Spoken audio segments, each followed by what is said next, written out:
And welcome to this week's WoW Flash and Mythic opening time. Lots of stuff happening, not least of which before it went live in North America, they announced the hotfix, the awaited hotfixes to some of the classes, but also some of the tier. Ret Paladins got missed out. But one very contentious change applied to Beastmaster Hunters as well as Fury Warriors, but it was mostly the Fury Warriors that were up in arms about it. Get it? No? Okay.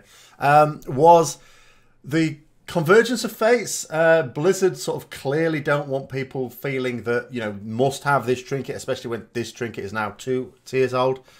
So they decided, you know, a bit too powerful, but powerful in conjunction with set bonus. So what they did is, if you're equipping this trinket, the Convergence of Fates, then they'll nerf the set bonus. Not the trinket, but the set bonus. It was very convoluted, very weird. The very next day, well today, from the point of view I'm doing this, they reverted it.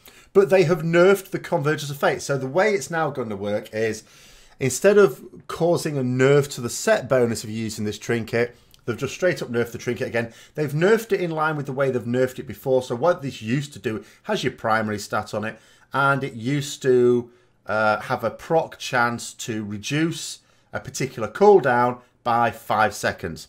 Then they changed it to 4 seconds and increased the primary stat to compensate. Now they've changed it down to 3 seconds and again increased the primary stat to compensate.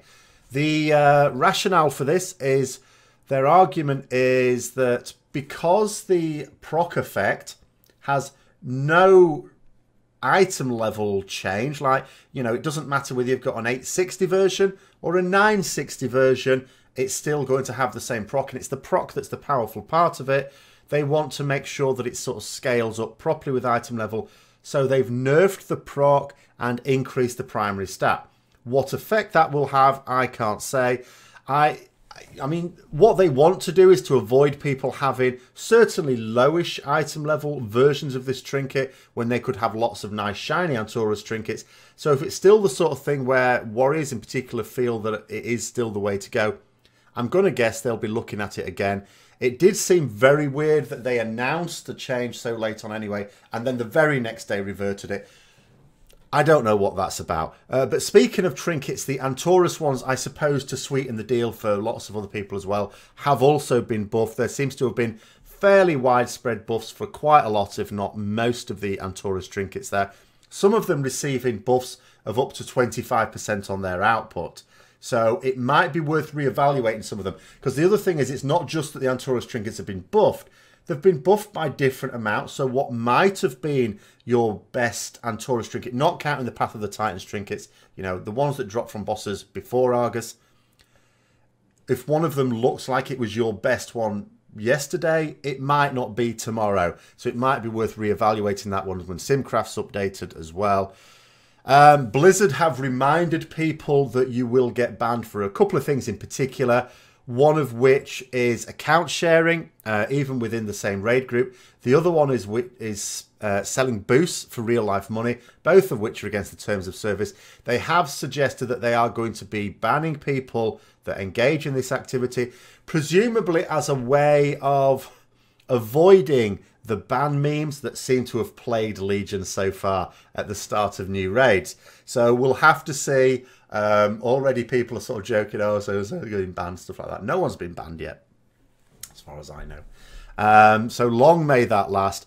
And in terms of the mission, the Antorus mission is going to become available, already has become available for people on North America as I talk about this, and coming out in Europe very, very soon. There has been, someone was reporting to me though, that it's not, usually with these missions, of course, you use the bonus thing, you'd get a seal.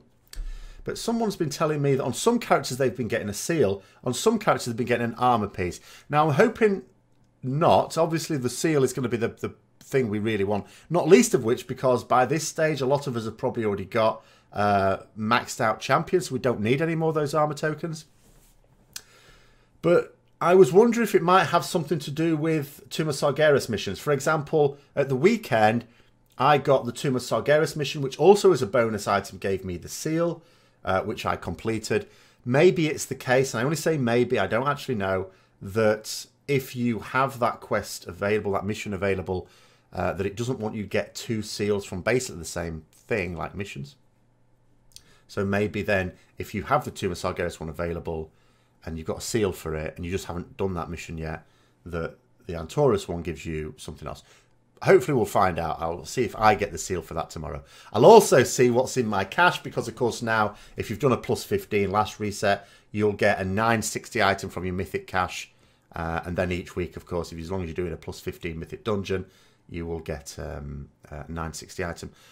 I'm going to hope it's going to be fairly likely upgrades to begin with. Of course, it could easily be a piece of armor that slots into one of my tier slots, in which case I won't be able to do it. That would be annoying, but again, I'll wait and find that out tomorrow. Wouldn't it be annoying to get a 960 piece that I have to turn into a Chaos Crystal? And the Mythic race, of course, is going to be warming up. It's warming up at the moment rather than started, because the way these things generally work, unfortunately, or fortunately, depending on your point of view, is the North American realms have been going at it. All the guilds have been going at it. At the moment, as far as I can tell, Limit are in the lead for North America on 6 out of 11. The 6th boss does seem to be a bit of a cock block for some people. That does seem to be the big step up at the moment. But, of course, the way it tends to work with all eyes on Method and Exorcist will be Wednesday when it goes live on Europe. Again, it's not going to be those two guilds out of the blocks. It's going to be other European guilds, because those two guilds are going to play the long game. Well, long by their standards. And they're going to be doing their split runs to increase the level of gear, to have as smooth a go as possible. And then once they finish that, then sort of Thursday and towards the weekend, that's when they'll start polishing off what for them would be the easy bosses. And then they'll start getting their world first on the other bosses as they move to Argus. And you would presume that by the end of next reset, that's when they're maybe getting towards Argus, maybe even on Argus. And as these things usually work out in the second week, perhaps getting Argus down. People have been asking me, do I expect it to be a bit quicker than Tomb of Sargeras? I would say inevitably, not because the Antorus is inherently easier, but just because Kill Jaden was massively overtuned on Mythic. Fallen Avatar was no walk in the park either, because of the class stacking thing, as well as other effects as well. It was pretty mental. So assuming they've got the tuning a bit better, then, you know, second week, which is fairly typical in the past few years for these sorts of things, is likely when you'd see it being knocked over there. Now, PTR stuff. So the PTR has gone up, of course, with 7.3.5 stuff, and there's been some new ground mounts made available, including Karaji mounts. So what are these? These sort of exist in the game. You could get these from Anchorage. They're special mounts you get off dropping off mobs that you can only use in Anchorage. There were a couple of versions, a blue and a black battle tank that you could use sort of anywhere. The black one was only available to people, the one person on the realm who opened up the gates of Anchorage and got the title Scarab Lord, as well as the mount there.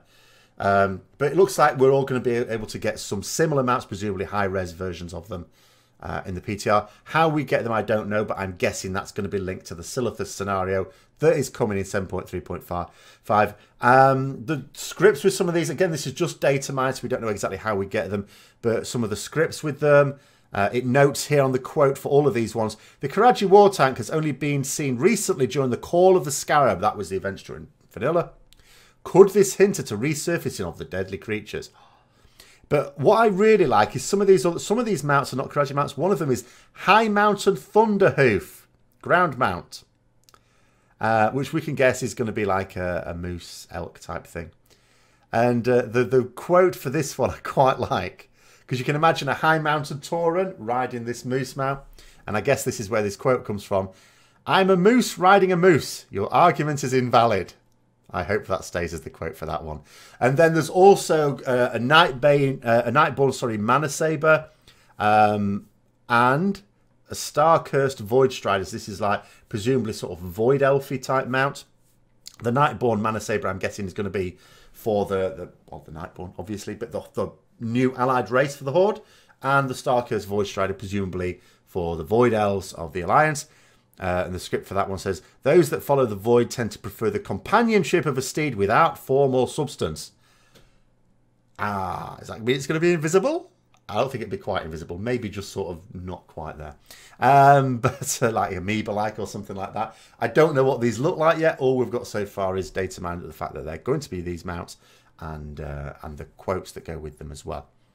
Now, the PTR has also, don't worry, there's not going to be any spoilers here, but the PTR has released a bit of a spoiler in that we now seem to know how we're going to get rid of our artifact weapons. Without going into any great details on it, I'm not going to spoil it now, as I say. I may discuss it at some point in the future.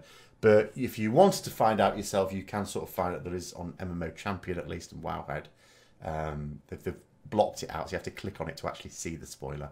But yes, they've revealed some dialogue, should we put it that way, that sort of says how we're going to be getting rid of our artifact weapons, if we want to put it like that.